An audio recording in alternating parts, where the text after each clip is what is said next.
Hey, how are you doing?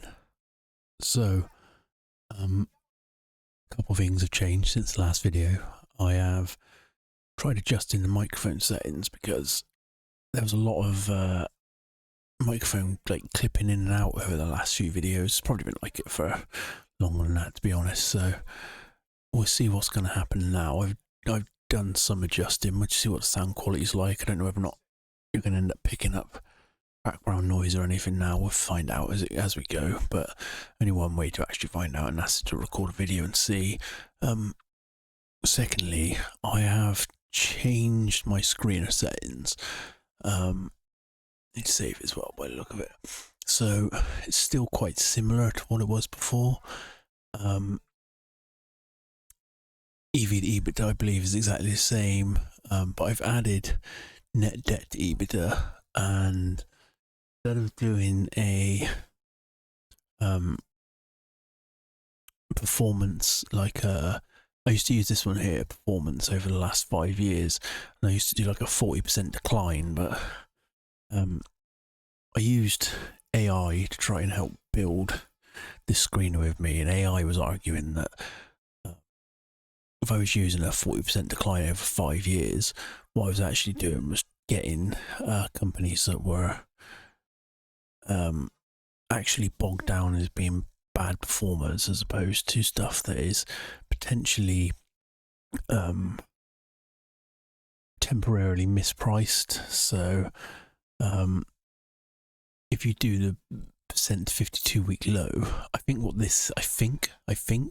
can't quite figure it out, but I think this here is in the last month, any company that has got to within 0 and 10% of its 52-week low within the last month. So what the AI was arguing was that you're more likely to catch stuff that has been temporarily mispriced like this, as opposed to companies that are in long-term decline, and companies that are in long-term decline are supposedly less likely to bounce back. So that's why we've changed that to see. The thing I noticed though as well is that it's brought up a lot more companies than what was coming up before. So I've had to do like another layer to it, which you can't do without just looking across at the columns. There will be. So this is in, what I'm trying to say is this is the initial screen. Okay, so the EV to EBITDA under all the sectors. I can't remember what sector I've taken out. I think I've taken out pharmaceutical companies, biotech companies. I'm not really interested in that, purely because a lot of their products, or a lot of the companies, rely on approval. They've never made any money or anything, and I can't be bothered with stuff like that. And even apparently 1/3 of the drugs that make it to market end up getting withdrawn within the next 3 years or something like that. So it's just an industry I'm not interested in, from that point of view. So all sectors but biotech and pharmaceuticals, I believe, EV to EBITDA under 8, net debt to EBITDA under 4. So that's saying that its EBITDA, I believe, should be able to pay off its net debt, within 4 years. Apparently that's what a lot of the finance companies would use that would lend these companies money. They would use net debt to EBITDA. And then, like I said, within the last month, any company that's hit the got within 0 to 10% of the 52-week low within the last month. So then what I want to do, because as you can see here, we've got EV to EBITDA might be under 8, but EV to free cash flow is 14 times, which is very high. It's not something that I'm interested in, so I've had to do a multi-layer approach where I will look at this to see whether or not this is. We'll probably go with under 10, but really I'm looking at under 5. Sorry, this one here. We'll probably go with under 10, but I really am looking at under 5. It's earning enough free cash flow that it can pay itself. It can buy itself out within like 5 years, but I said we'll probably go with under 10. Once we've done that, we'll chuck it into the quick take spreadsheet, because I also want to know what the company's return on capital is, which you can't really. You can screen for return on capital, but annoyingly they use net income as a denominator, whereas I want to use EBIT, and there's no ability to change that with TradingView. EBIT or free cash flow, which is what is in my quick take spreadsheet. That's down off the other screen. So on return on capital, I use EBIT, operating income, or free cash flow. Can't do that here, so it only uses net income. That could give a bad reading, because you could have negative net income purely because you've had a write down or something like that, so a non-cash charge, and that could be a one-off thing, but it's whacked your net income. So I'd like to use EBIT, which is before that, and I like to use simple free cash flow, which is after, when everything's already added back in. So we'll just go down through, and what we'll do is, this one's going to be no. There's two reasons why I'm going to be a no on this one straight away. Not enough data. There's 1, 2, 3, 4 weeks worth of data. I'm not interested in something that's got 4 weeks worth of data, because I can't go far enough back to make a remotely informed decision on this company. So this is no straight off the bat. The other thing was that the EV to free cash flow is incredibly high. I want it to meet that under 10, preferably under 5 number. So we'll go down through here, and then we'll whack it into the quick take spreadsheet quickly to try and figure out what the return on capital is. The other thing as well is whether or not we can see if it's got any downside protection. So for asset heavy industries, obviously I've got where are we? Hang on, get the right thing. For asset heavy industries, I've got the proxy for liquidation value down here in the price to tangible book value range. I want it to be under 1.3. I've read that that's quite common, like Lilu, Monish Prabrai,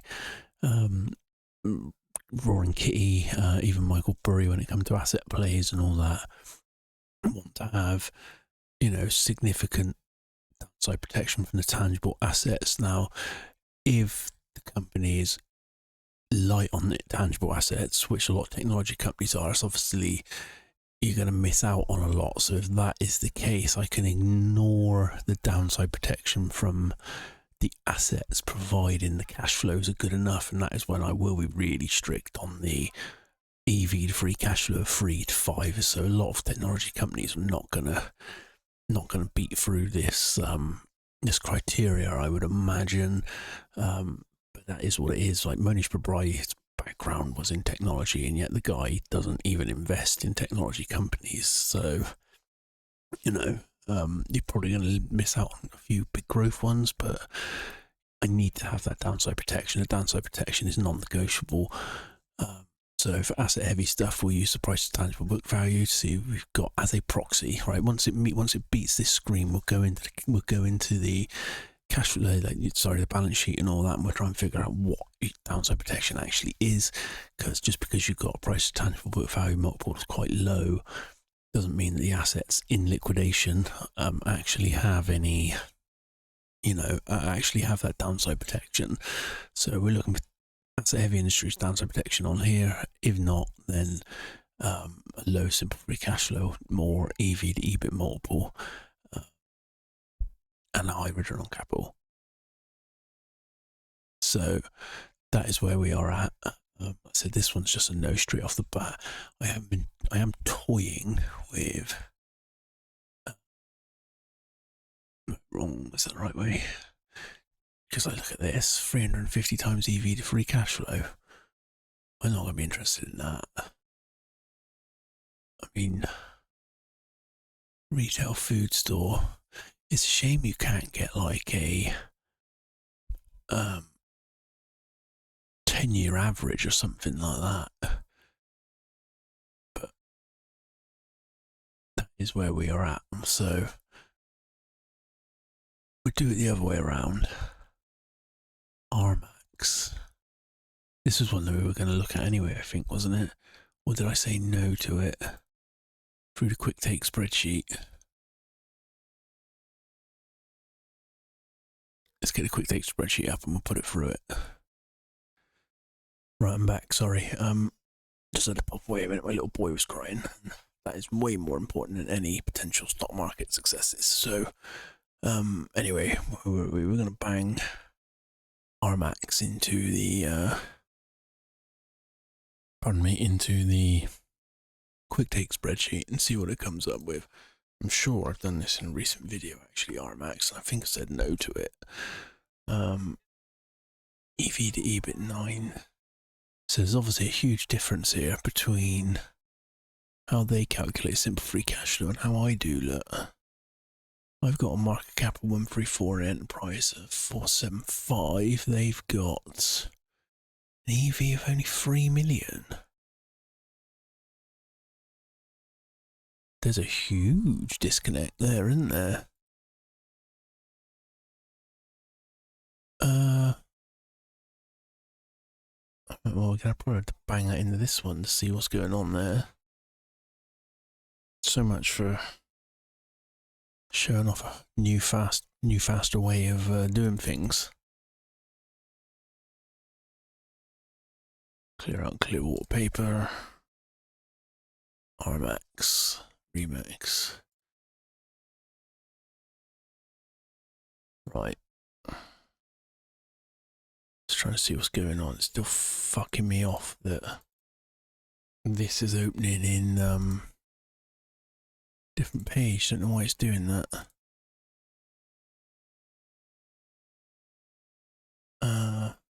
Right. This is what I'm on about. This thing here keeps popping up on a completely different screen. Enterprise value. I've still got 474.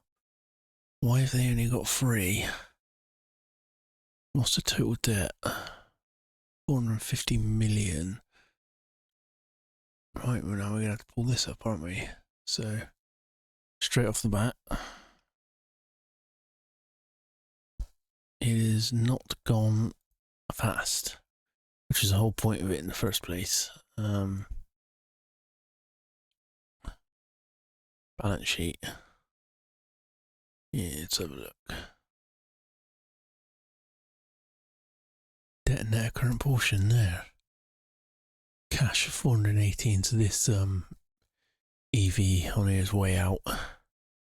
So straight off the bat, that's something we're going to have to be worried about, keeping an eye on.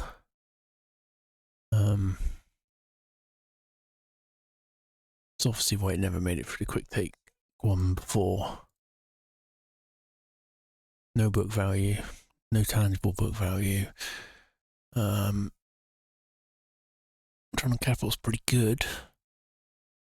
EBIT 238 a share, simple free cash flow 84 cents a share. EV to EBIT, not interested in that now, but obviously that passed the screen under 8.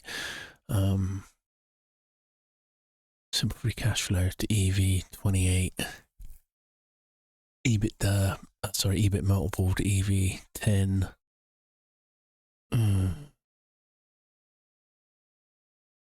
And yet supposedly got a 50% return on capital. I wonder what happened here. Look, book values went suddenly negative in 2023. Here, total liabilities. Must have been a huge write-down there. Goodwill wasn't really wrote, intangible assets wasn't really wrote down as well. Oh, it might be a cumulative thing. Look, cash went down by like 26 million. Goodwill went down slightly. Intangible assets went down slightly. As well, there you go, 40 million between the two of them. There's 60 million. Current liabilities have gone up here, and other current liabilities, whatever that is up hugely. And little non-current's gone down though, so is it just a cumulative thing?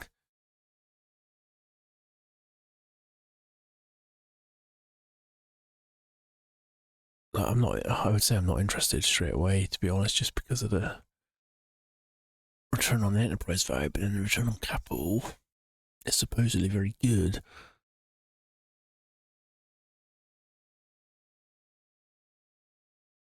It's got more cash as well than what it did. Got a lot of restricted cash. I don't actually know what it does, this business. That is one thing that I need to engages in the provision of real estate franchise services through its subsidiaries, operates through the following segments: real estate mortgage and marketing funds. Yeah, okay. Could be a reason why I would say no straight away anyway. That. I could have said no faster if I'd read that. I don't like really investing in other funds. Like, I'm investing on somebody else's ability to try and read the market better than me. Now, obviously, if you were talking about Berkshire Hathaway or, you know, like Most Proprietors Fund or anything like that, fine. 100% agree with investing in that sort of thing, but this I'm not so keen on. What's the 52-week year to date?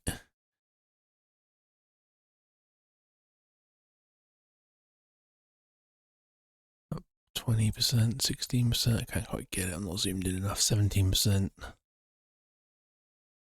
That's a no. Anyway, let's move on. NLOP we said no to, didn't we, last week?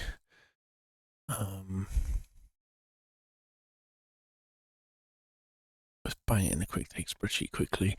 What was good to know actually from that, even though we looked into that a bit deeper and really what I wanted to, what was good to take from that is that my data was correct. Or my data was in the right ballpark. Sometimes that's not the case, sometimes it is the case.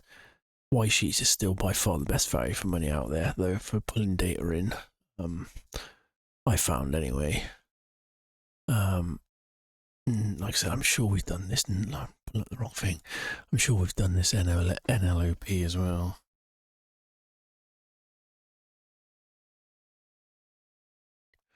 Return on capital 12%, which is an average business, I would say. These are quite low though, aren't they? I think I said no to this just because there's not enough data. I've only got 3 years worth of data, have I? Oh, I'm not even on it. Here we go. Yeah, 2023. Oh, it's difficult, that, isn't it? This is extreme, isn't it? Extreme drops. Similar magnitude every single time.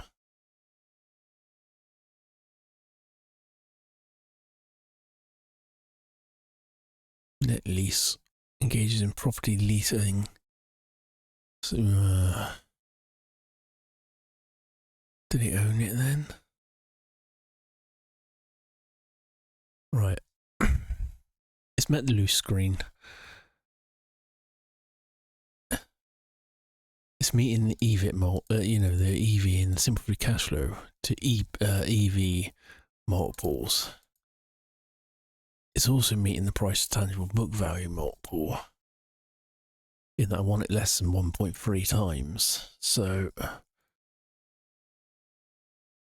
I can't remember for the life of me if I've looked into this. I know I've definitely mentioned it. Let's pull it up and have a look.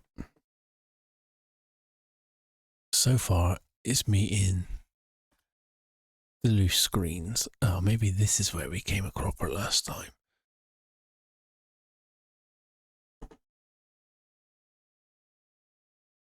Net lease. Oh, why wouldn't that come up there then? Oh, I like the classic version just because. Interactive data. Investments in real estate, land and building improvements. Accumulated depreciation, net investments in real estate, cash and equivalents. So non-recourse mortgages 21.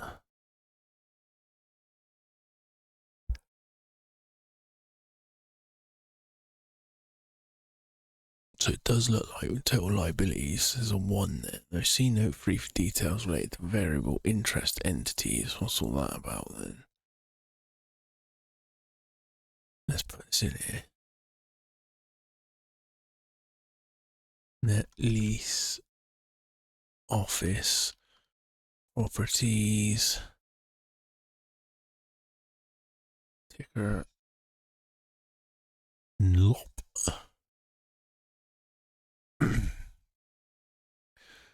While that's doing that, let's put a proper 10k. Something went wrong. Grok hasn't been working today. Very frustrating.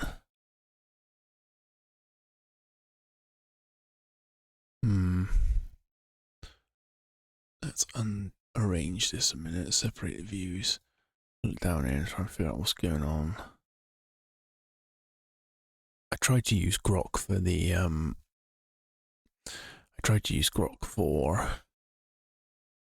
building that screener, and I couldn't. It just wouldn't work.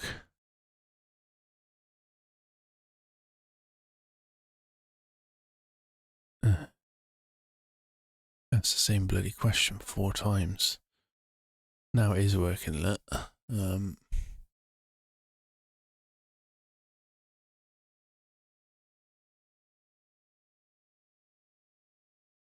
Do this. So I'm just trying to drag it back in. I didn't know. It's fucking done it over here. What has happened there? Sorry, technical issues. Right, up there. New split pane, right. Made me ask it 4 times and it didn't come up with a response any time. Let's try again. Yeah.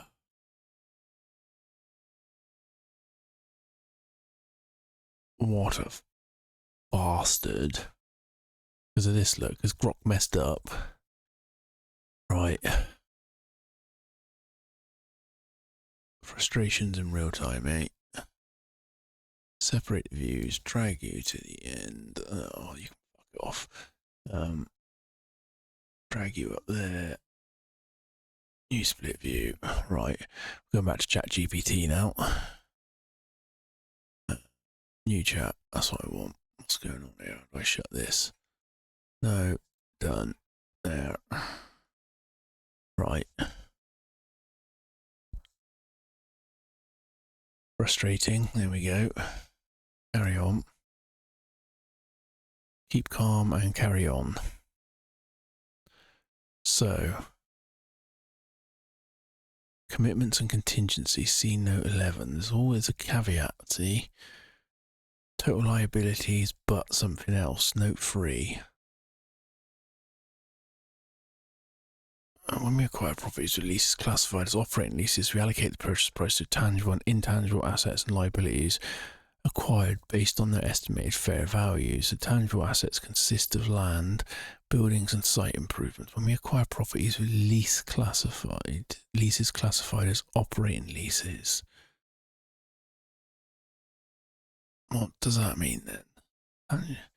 Tangible assets consist of land, building and site improvements. Intangible assets and liabilities include the above and below market value of leases and the in-place leases, which include the value of tenant relationships. Okay, land is typically valued utilizing the sale comparison or market approach. Buildings are valued as if vacant using the cost or income approach. The fair value of real estate is determined by applying a discounted cash flow analysis to estimate the net operating income for each property in the portfolio during the remaining anticipated lease term.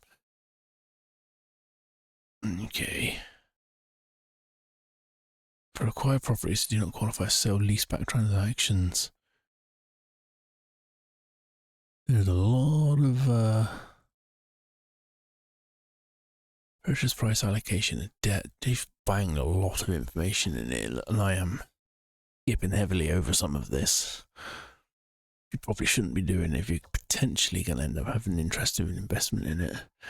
When we acquire leveraged properties, for example, through CPA 18 merger, the fair value of the related debt instruments is determined using the discounted cash flow model, the rates that take into account the credit of the tenants where applicable and interest rate risk.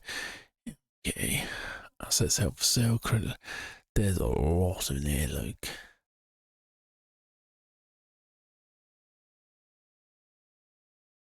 Credit losses. It's measured on an individual basis for our financial lease, our finance leases. Note 6. What's note 6 then? We're literally just jumping around all over the place. Where's note 6? Still not on note 6, look. It's going to be in order. 1, 2, 3, 4, 5, 6. Probably not, look. Right. Small cap REIT focus on single tenant office buildings under net leases.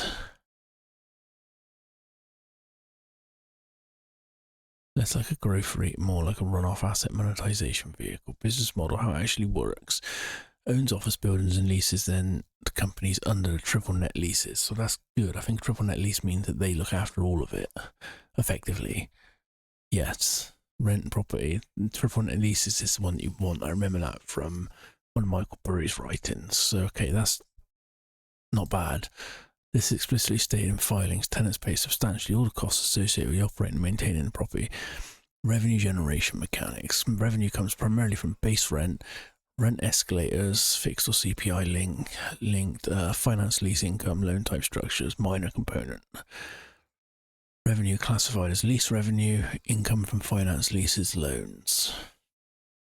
Behaves like a bond-like income stream backed by real estate leases. Unlike most REITs, NLOP is not trying to expand its portfolio. Instead, it aims to sell properties gradually, return capital to shareholders via distributions. This is key to understanding why revenue is declining. Distributions can be lumpy and special dividends. NLOP is extremely simple, single segment only, commercial office REIT, no diversification across asset classes. Financials show 100% of revenue equals REIT minus commercial office properties. There are no separate business lines. From filings, lease revenue dominant is the vast majority. You can think of it as 90-95% rental income. Almost exclusively in the United States. Revenue trends. That's a sharp decline. Asset sales, intentional strategy, office sector weakness, possibly lease roll-off. So you're investing in what is a dying business, which is why this has happened then. I'm guessing. What are these dividends then? $3, $4, $5, $6, $3. Is that for real?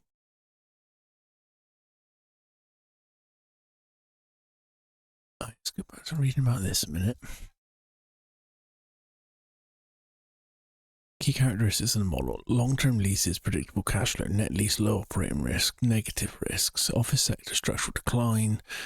How to think about NLOP: a liquidating portfolio of office assets, cash flow equals rental income, value creation, selling properties over time, investor return, distribution plus asset sales. Own single business model, own single tenant office properties under net leases, collect rent, revenue almost entirely lease income. One segment only, 95% in the US. So let's have a look at this then in the main spreadsheet.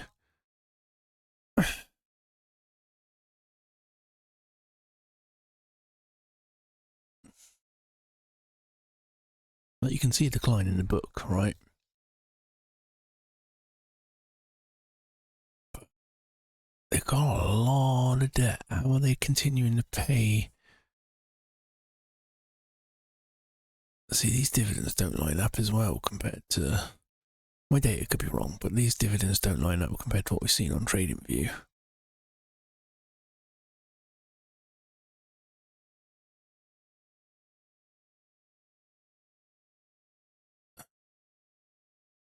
The idea of the business sounds very friendly to an investor, doesn't it? But the economic reality of the business,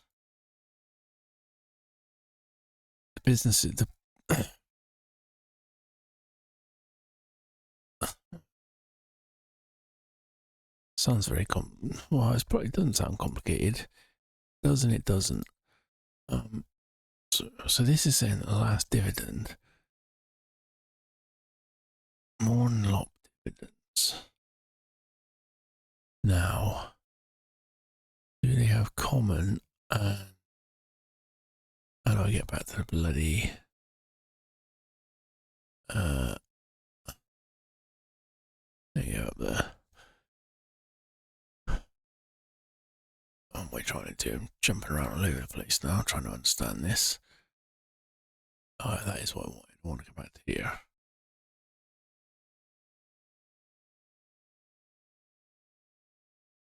Non-controlling interests, preferred stock, none issued. Right. Dividends payable, 70. They didn't do any last year, though.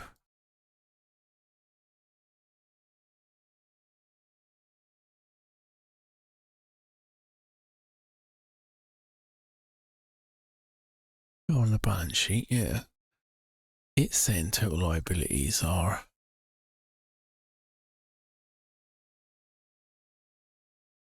How does that work out then? Total liabilities, and yet my book value is negative. Make that make sense. Just drag this off screen and eye up the data. Total assets 453. Total assets. Ah. What a fucking moron. We're on RMAX. There you go, not NLOP. This is exactly why. This is exactly why you shouldn't trust me.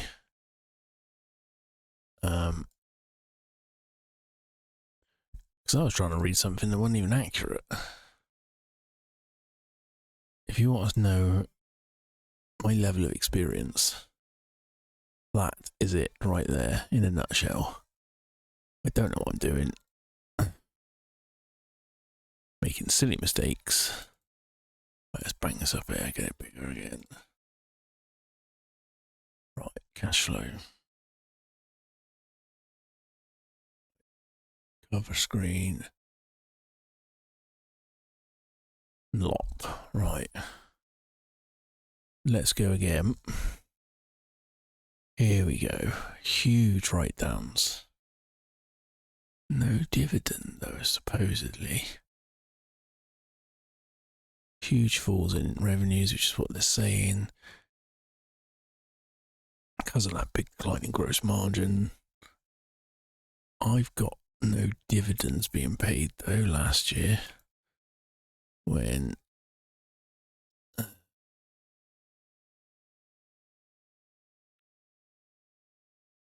they're saying that they did pay dividends, I wouldn't know where it'd be on there actually. Dividends paid 0, which doesn't look correct with what's on the thing. Dividends paid, where are we? Distributions paid. But dividends, are they not in the... Oh no, it is there.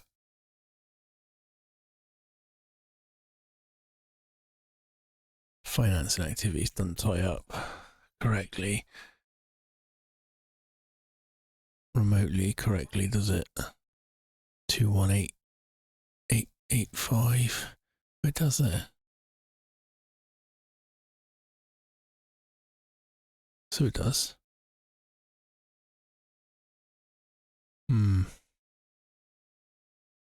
It's not gone in the right section on there then, has it?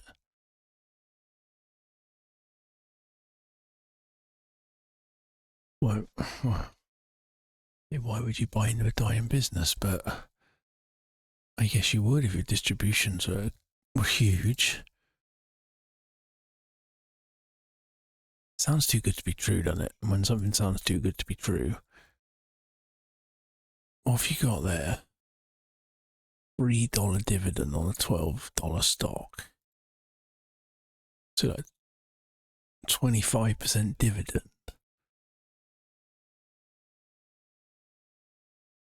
I mean, that's massive.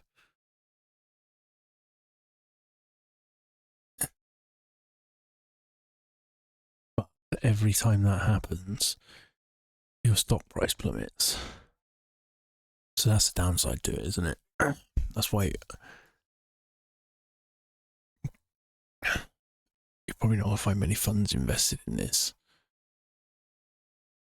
2%, 1%. So they sell a business, they sell a property, it declines the business, pay a huge dividend from the price, from the money that they earn. But you'd need to be in this for 4 years at a 25% dividend in order to get your money back, because every time they pay a dividend, you're going to lose money on your stock price. Okay. That's a no then, isn't it? Because I don't want to risk that. Is it going to be around in 4 years' time? Look at these declines. 2025. These huge special dividends, and then how much have they paid then in the last year? $3. This is when it was at 32, mind. 7. 13. So that's already covered the money that you've. I paid like $22 in dividends. Is that going to continue? No, I doubt it, because look, there's been nothing.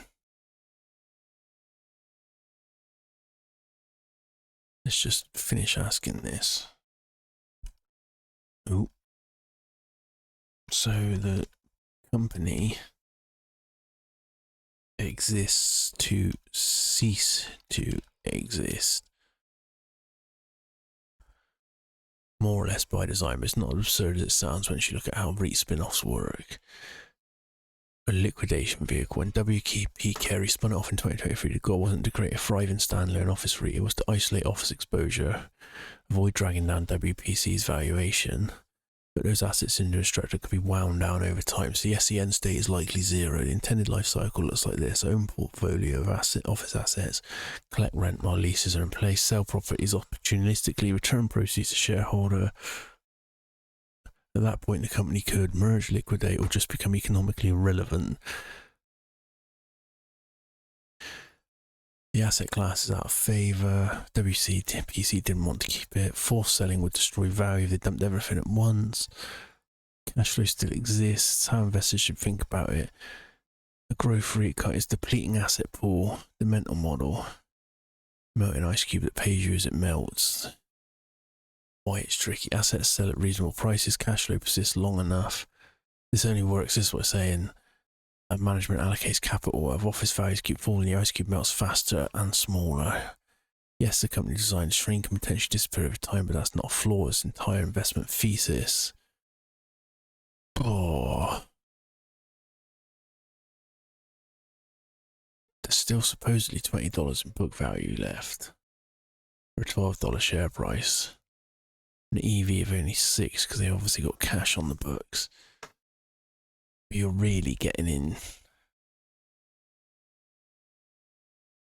It's a no. But for me, it's a no because this kills you every time. You might get a 25% return on your dividend, but then after that dividend's been paid, it could be worth like $10, and then you're gaining in one hand and losing in the other. So I'm not interested. interesting. I've never seen a company like this before, so that's quite interesting. We'll have to write about it in the tracker. I'll do that after this video as opposed to doing it now, because I should have been writing as I was going, really. So that's a red, straight up red, because the company's going to cease to exist. Carrying on then. Bitcoin, red. NEXN, we looked at this one, didn't we? Nexxen. That was in the last video, I reckon. I said no to it. Let's just check it again. It's not very good, is it? I can't remember my last video. Why did I say no? Return on capital is very good. Price to tangible book value, maybe kicked it out. But simple free cash flow, pretty good. Is it legitimate?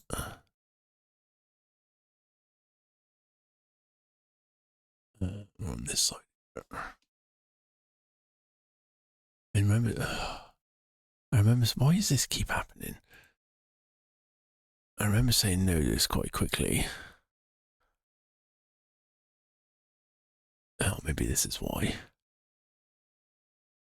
Is this based in Tel Aviv or Israel or something like that? Yeah, there you go. Sort of missed the boat on this one anyway, potentially.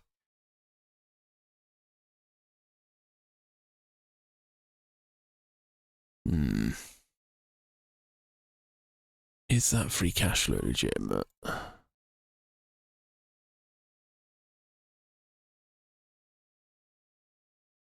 Right, 110 based on what? Let's start on the where is it? Income, revenues, cost of revenue, selling and market expense. That sounds like it's the business. That's a high. 32. Operating costs. So EBIT's 32. Financing expenses. Okay. So then what's getting added back in? Depreciation.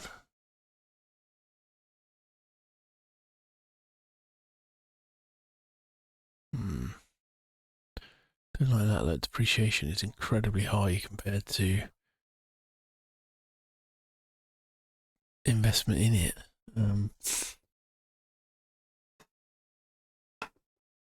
Share-based compensation, huge. Don't like that.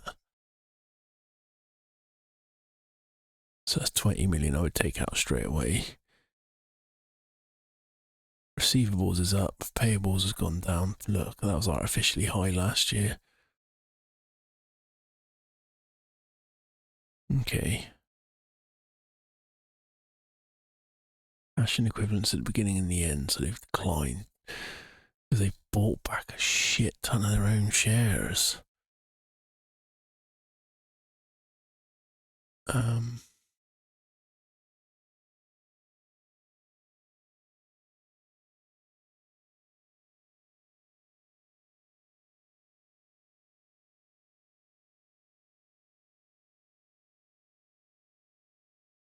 Right, okay. This is a bit more interesting than it looked when I... Is it? Let's put it in the spreadsheet and find out. Maybe I was a bit too dismissive of it last time. Let's get rid of NLOP first. Interesting business, that NLOP. NLOP.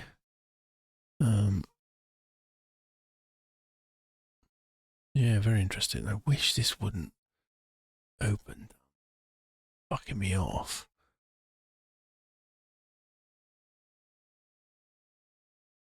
Right, copy and paste that in. Go to the cover, put Nexxen in there. What is... I didn't even check that, I should have checked it. What is its nominal currency in dollars, okay? What are we seeing in here then? Gross margin 75%. SG&A margin's quite high. So share count has declined a fair amount in the last year, 3 years. Return on capital is pretty good. Simple free cash flow is, pardon me yawning already, return on capital is pretty good. Simple free cash flow to EV is only 4 years. Buy the company back in 4 years at, what's the 3-year average simple free cash flow at 119? This is intriguing. It's a huge drop off and then an increase again.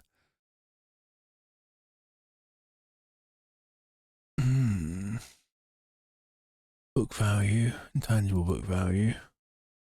So we got no downside protection potentially from tangible book value, but if you looked at the assets, they're nothing. A building and some computers, I would imagine. What I should do is put the sector in here, shouldn't I? Oh no, I got it here. Communication services, advertising agency.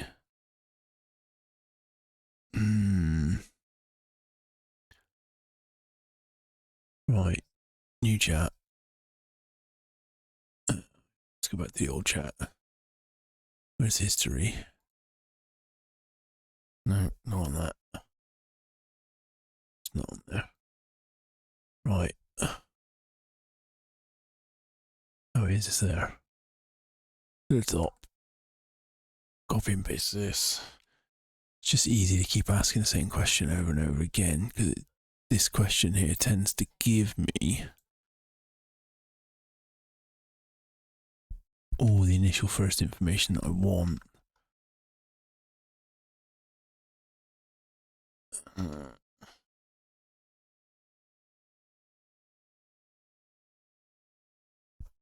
I prefer a grok. I think the information you get is generally better, but ChatGPT is a lot faster than grok. I do have grok on the expert thing though, response, so bloody yawning again, that could be a large part of it. Ad tech platform focused on programmatic advertising, especially in connected TV, video and data-driven targeting. High-level NEXN sits between advertisers, agency who want to buy ads, publishers, TV platforms and apps. It monetizes through demand-side platform, lets advertisers buy ad inventory programmatically. Really understand this. Supply-side monetization helps publishers sell ad inventory. It's like, okay. So, I don't know. Revenue composition, fairly flat. Dominates programmatic revenues. I'm going to have to ask it to segment structure. 92%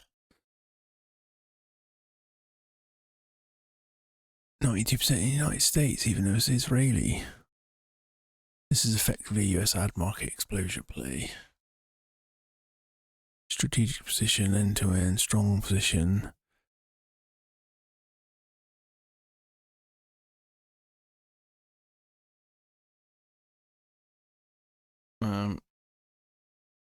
Explain in simpler terms what Nexxen actually does.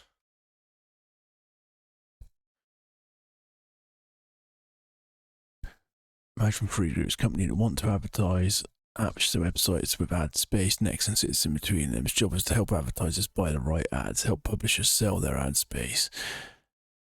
Instead of calling someone to place ads, company use Nexxen software to choose their audience. Okay, people will set a budget, let the system automatically buy ad slots across the internet and TV apps. Okay, interesting. So Nike, if they wanted to sell trainers, would say, I want us to do it to sports people, and then the software would automatically do it.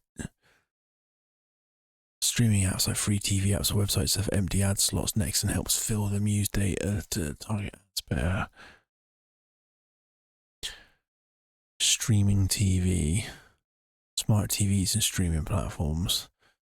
Take a cut of the advertiser's spending. Advertiser spends $100 on ads. Nexxen takes fees for running the software, matching the buyer and seller. Okay. Stock exchange, but for ads instead of stocks. Okay, that makes sense.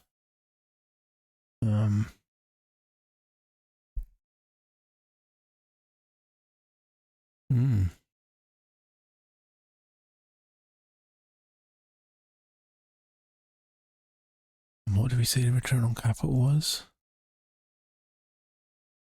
32%. So then, are the free cash flows real or not? Did a huge loss here. So what was that? What's been added back in?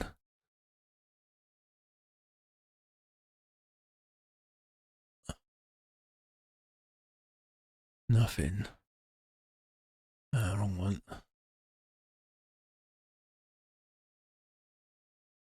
What's happened here? Look, total operating costs. How is that negative? And revenues were that high.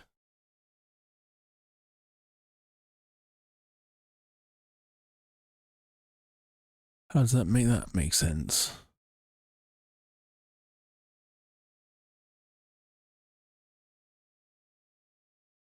$2023 revs were, I would say 332. Operating costs were 287, which is round them up. 287. But EBIT was negative.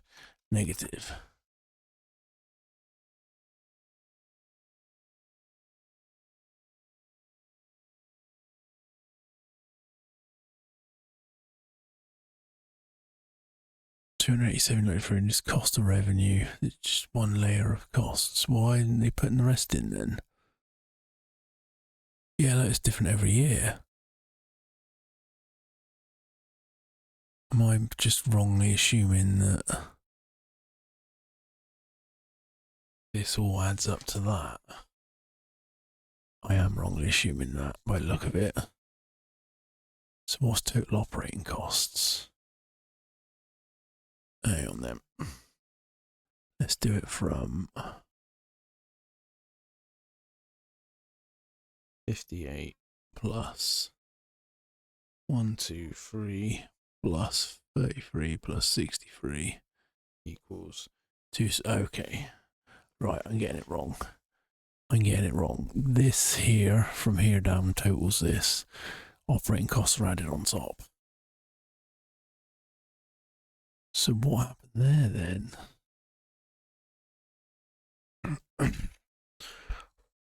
Where if they save money? Got to be on the depreciation side of it. They save money everywhere. Well, it must have done. They're around about the same. That costs more. Revenue's up 30 million, mind. Right. D&A is very high compared to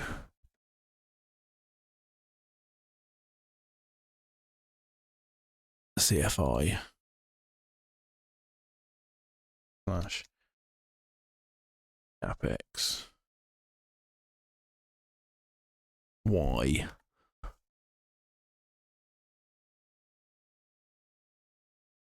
Not from current assets, what we're seeing.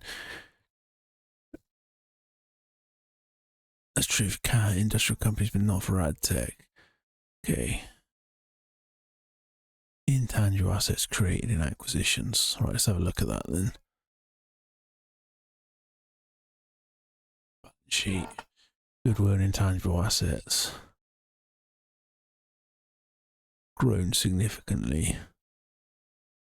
And then coming down. Where acquisitions there, nothing since, so that's been depreciated off, I take it. Comes to intangible assets created in acquisitions. This is a big driver. Formerly Tremor grew by buying companies, for example. When they acquire a company, accounting rules require them to assign value. Okay, why this doesn't show up in CapEx? It shows up in investing cash flow as M&A, not as CapEx. Acquired intangible create ongoing amortizations, high amortization, low CapEx. Okay, timeline example. Nexxen buys a company for 200 million, no big CapEx impact. Creates 150 million of intangible assets, has to amortize it. Yeah. EBIT looks worse than cash. Reality amortization is non-cash, so EBIT equals low or negative, cash flow equals better. And that is what we're seeing, isn't it? Is that what we're seeing? EBIT 0.5, simple free cash flow 149. So your return on capital is more likely higher. Right. Interesting.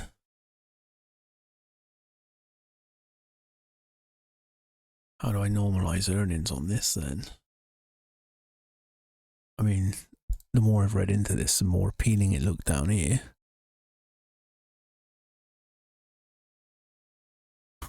Even more so down here. Let's just do a bit of technical analysis a minute.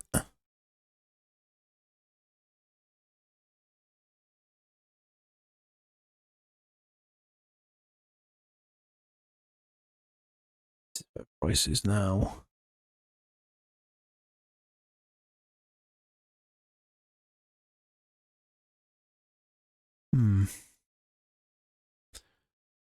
Right. I'm not bothered about that anymore. That's explained it enough for me. Boy, this is like it is.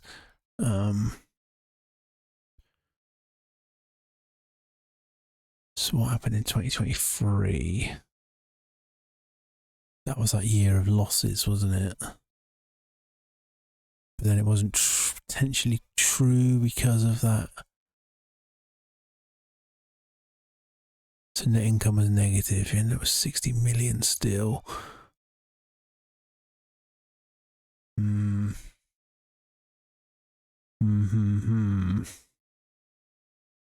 71 added back in. And was it? Yeah, so 30 million added up. So you could have had 100 million difference compared to what revenues are like now. In which case you'd have been more in line with these earnings. Right. What future guidance has Nexxen given?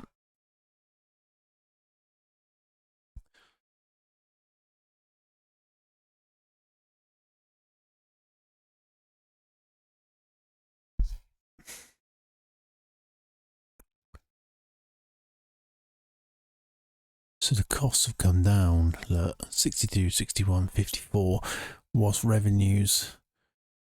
I mean, they're down year on year, but not by much. It's just determining whether or not these free cash flows are you know,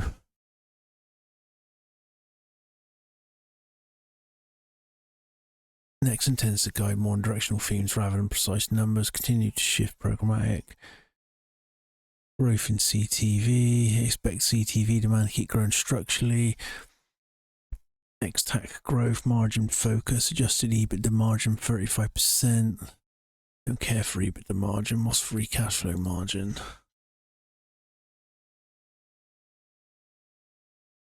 Oh, right. I want to know what guidance they've given on revenues, what they're not guiding. Long-term compound, don't care about that, don't care about that. Revenue growth 6 to 7% annually, as analysts, so.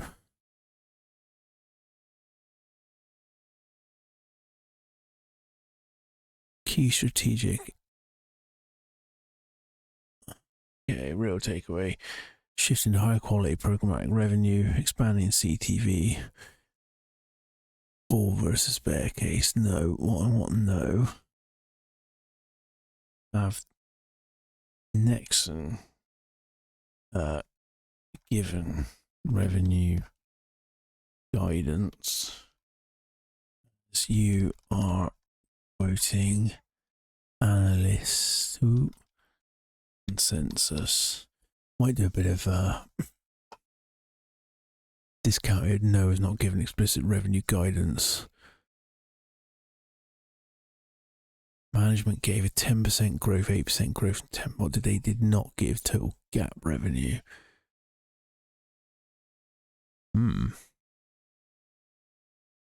Why this matters? Reason: a large portion of revenue is passed through traffic acquisition costs, so instead they emphasize programmatic revenue. You can back into an implied revenue view.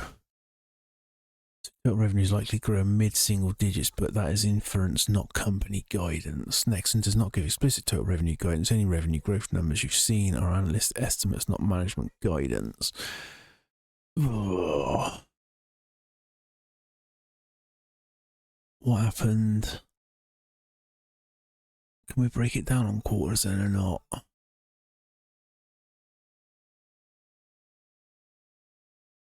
Does it? Hang on. Does it do it? Q4 to Q4 down. Q3 to Q4 up. Q2 up. Q1 up. Is that not concerning though? Close to Christmas that your revenues declined.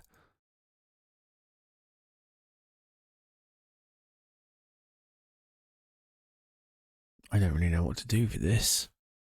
They're saying it's going up, so worst case scenario, what we say, it stays as is. I can't do a 7-year margin either because it doesn't exist. Conservative estimates of future revenues, 360 million. It's probably not conservative either. Generally, I go more conservative than that.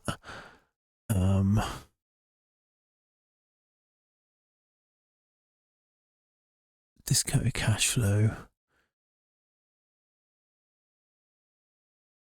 500. What's the actual? The multiples quite low, aren't they?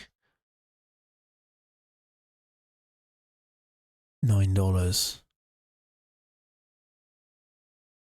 based on a. Oh, shouldn't shut that down.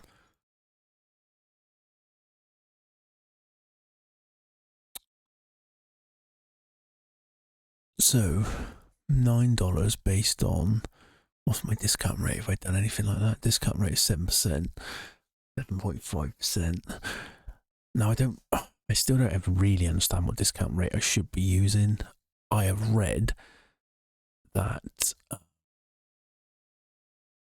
people like Klarman use 3% above the 10-year treasury because they want a bit more for the risks that they're taking. I'm sure Joel Greenblatts, working out some of his previous previous trades, used about 3% above that as well, above the 10-year treasury. And I reckon I've seen worked out from one of Michael Burry's trades he possibly did as well. Yeah. Seth Klarman, Warren Buffett uses a 10-year treasury bond plus 3. As he used 9%, there you go. Michael Burry also uses 10-year treasury for plus 3. As he used 9% in his August 2000 cat trade diary entry, and at the time the 10-year treasury yield was trading at 6%. So that's probably low now, isn't it? Like 0.7 or something like that. So that's changed it significantly. Look. Oh, no, there we go. Because I need to change this one. Right. So I'm only using 80% of the margin on this. Generally, I use much less. I only use, but because the margin has been quite consistent around 20%, bar this 1 year. What changed in that year then? So I look down here because I got them down here. Look. Simple free cash flow margin, 2% here. That's that bad year. 18, so 20% is quite high, isn't it? It's only knocking off 20%. That's quite high. I'm not really confident on that. 0.7, you 70%. So, say going forward, say you're at 360 million, because supposedly the revenues are increasing, but they decreased slightly last year, so we'll keep it in the same region. Use a simple free cash flow margin of 14, even though historically it looks like it's around about 20, but if you look down what a simple free cash flow margin was last year, it come down significantly from a high there, so it's very lumpy. So 14% might even be too much, but 14% simple free cash flow margin on 360 million earnings or revenue will give you, I've got no growth as well, so you're going 5 years out, adding that together, which is 212 million, and then selling the business in year 5 for a multiple of 10 times earnings, adding that to the this is Monish Pabrai, adding that to the discounted cash flows to come out with a figure for what the business is worth, which is now saying over 5 years $8.30. I do have as well a Joel Greenblatts thing. So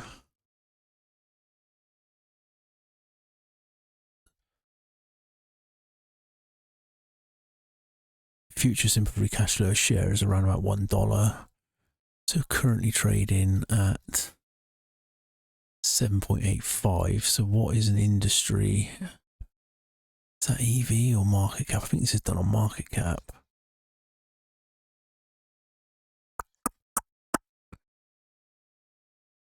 Main metrics F59, which is, yeah, market cap. Maybe I should be doing that on EV, because he tends to work to EV, doesn't he? It would actually be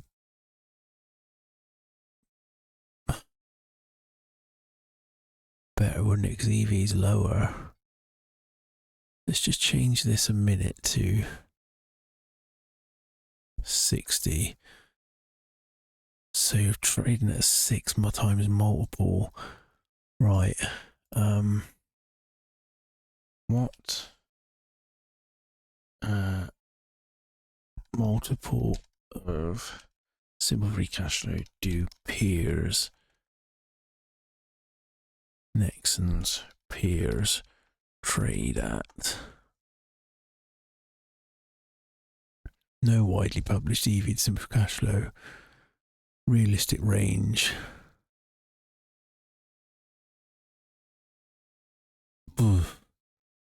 NEXN type 5 to 12. So we're basically saying it's probably fairly valued, aren't we, at 6? On the lower end, we need to be conservative with value investors. So it's trading at 6. We're probably saying it's fairly valued where it is, and when you consider Monish Pabrai is only slightly above this, we are probably looking in fair value range. Okay, it's still warranted going deeper than what we were in the last video though.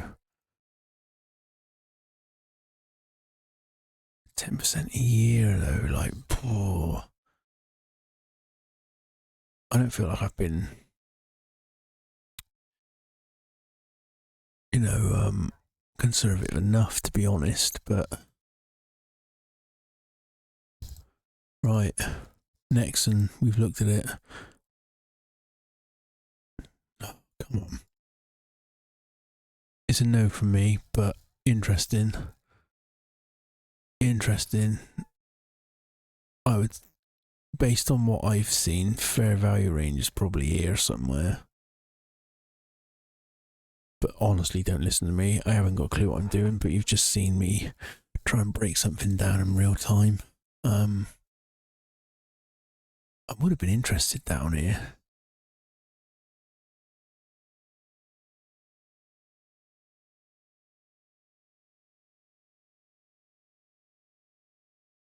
Yeah, probably would have been interested. Too late now. All right. Yeah, there we go. Nexxen, no from me, after more in-depth look than I initially gave it. So, yeah. All right.